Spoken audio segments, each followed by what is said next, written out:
Mardi de manifestation à Paris, le personnel des industries électriques et gazières se mobilise à l'appel de la CGT pour défendre un service public de l'énergie. Les syndicats redoutent les conséquences sociales de la réorganisation prévue par la réforme du grand EDF.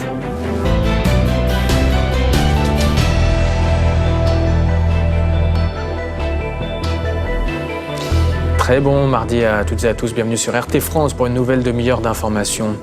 Mobilisation cet après-midi à Paris des travailleurs de l'énergie, un rassemblement des salariés d'EDF et d'Engie à l'appel de la CGT pour dénoncer le projet de réforme du grand EDF. Parmi les revendications, la création d'un service public de l'énergie. On retrouve tout de suite sur place Estelle Farge en direct du cortège.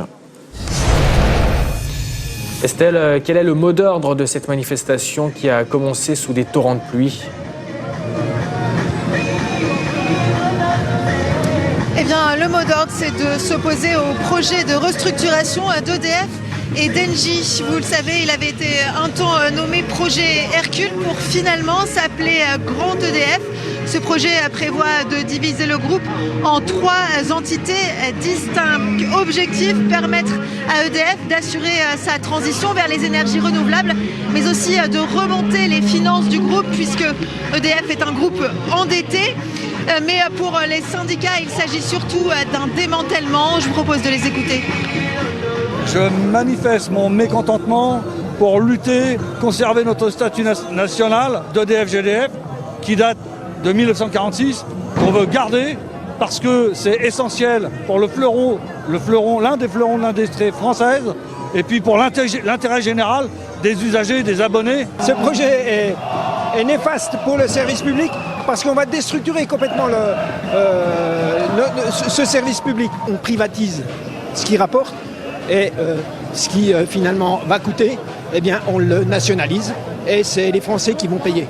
Et c'est là que c'est scandaleux. On veut nous faire un service en gros comme les autoroutes où les privés peuvent intervenir dans le système en fait, intervenir dans la gestion en fait, du réseau, alors que c'est un service qui doit être en gros géré par l'État puisque c'est un réseau qui a été payé par les Français. Voilà pour les revendications.